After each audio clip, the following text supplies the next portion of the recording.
At 4 a.m., 600 federal agents fanned out across Minneapolis. 29 sites hit at once, so no one could warn the others. You clicked for the raid. You're in the right place. We'll walk you through the silent approach. The doors sealed before phones could light up, and the moment a normal office opened to reveal 23 bricks of cocaine, $4.7 million in cash, and encrypted phones dropped into signal-blocking containers. How do you dismantle a network that hides in plain sight without firing a shot? Watch how precision, timing, and trust, turned inside out, brought a city-wide system to a halt. Before we move on, please take a moment to subscribe to the channel and like the video. Why 29 targets at 4 a.m.? Because a network built to warn itself dies when every link loses breath at once. The biggest site screams when it's hit. The smart move is closing all mouths in the same minute so no one can tip the others.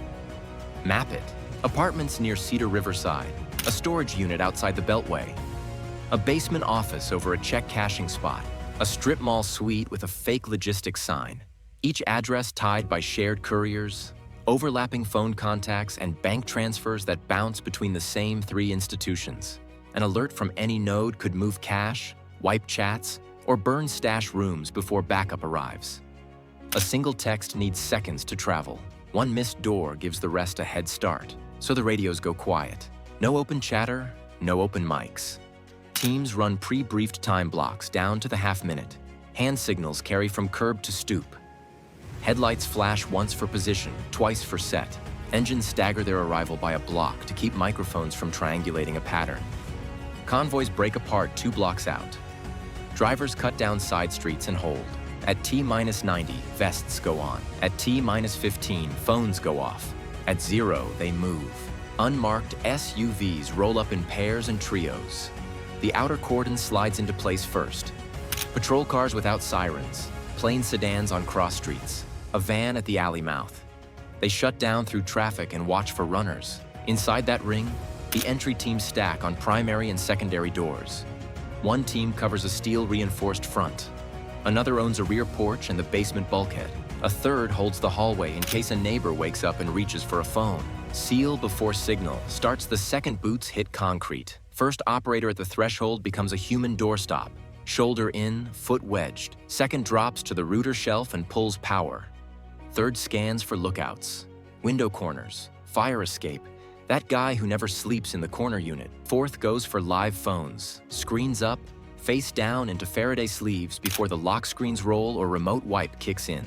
Pre-dawn helps more than noise discipline. Most people sleep deepest in the last cycle before sunrise. Fewer cars on the road mean fewer witnesses and fewer reasons for targets to peek outside. Buildings cool overnight, which drops heat signatures from space heaters and televisions and makes body heat and running electronics easier to pick out with thermal. Fewer active devices on the block also mean less digital chatter to hide in and fewer Wi-Fi networks to hop. In one hallway, the whole thing runs in 42 seconds. The bathroom door gets secured first. No flushes, no tossed baggies.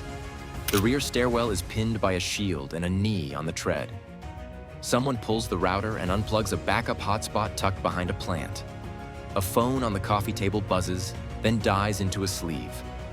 The sleeping dog never barks. Rolls stay clean to keep momentum. DEA clears any room with scales, presses, or powder, bagging, weighing, and marking layout before anything moves. FBI grabs the brains, laptops, ledgers, keys, and drives, labeling who touched what so the chain of custody holds and the metadata remains intact.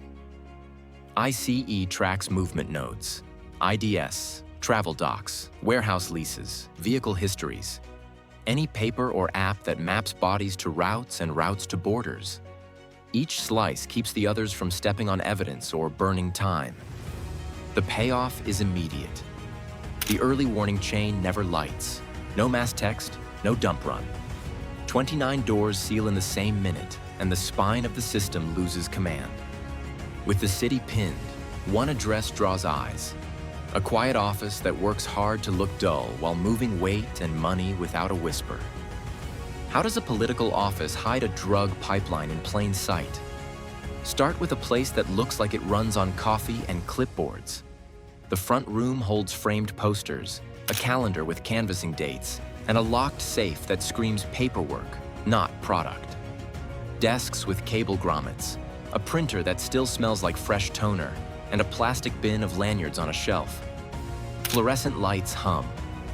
The blinds are half tilted to street level, just enough to see a bus stop and a meter maid. Nothing flashy, the kind of room you forget as soon as you leave it. Agents don't forget trim lines and paint edges. The first sweep flags a baseboard that sits heavier than the one beside it. Outlet plates show fresh paint bleeding into the screw heads, and the caulk line along one wall rides a millimeter high. A panel gap behind a campaign banner looks clean. Too clean. A vent registers airflow that doesn't match the placement of the duct on the other side of the wall. The safe doesn't walk either. It tugs the joists when nudged, which means it's bolted to structure, not sitting for show. They work the breach like a lab exam, not a smash and grab. A thermal wand passes over drywall, reading cool pockets where there should be studs and warm threads where there shouldn't be wiring. A stud finder chirps out a pattern that misses every 16 inches, then hits a double a foot off center. That means a void. Pry tools slide under a seam wrapped in vinyl, not wood. The pry goes slow to save prints on the hidden edge and keep powder trace in place. Tape flags each lift point. A camera rolls as a hinge gives without marking the face. Behind the first panel, the hardware shows itself. 23 bricks, plastic wrapped, stamped in 2 lots, stacked 3 deep behind a magnetic latch. Next shelf, cash, layered in vacuum heat bags, packed tight into contractor bins, labeled with dates and initials. The count sits at $4.7 million before the last bundle moves. The safe holds more than paper. It's anchored through the floor into the joists with steel lag bolts, the kind that need a breaker bar to back out, and the bottom shelf carries cutters, a sealer, and a ledger. Cash rides heat-sealed for reasons that make sense on the street and in court. The plastic blocks odor bleed that dogs catch even through drywall, and it slows moisture that ruins bands and invites mold, which can mark bills and trigger counters. Modular panels and magnetic locks live in plain sight because they don't scream security. Installers cut channels behind trim, mount rare earth magnets in the baseboard, and finish with off-the-shelf molding so a casual glance shows nothing but straight lines. Phones get more care than the money. Agents take them live, screens still awake. They go into signal-blocking sleeves within seconds so the radios inside can't handshake, can't ping, can't pull a wipe command or shed location trails. Chat apps hold keys in memory only while a session stays warm. Freeze the device fast, and the keys, contact trees, and recent routes stay recoverable.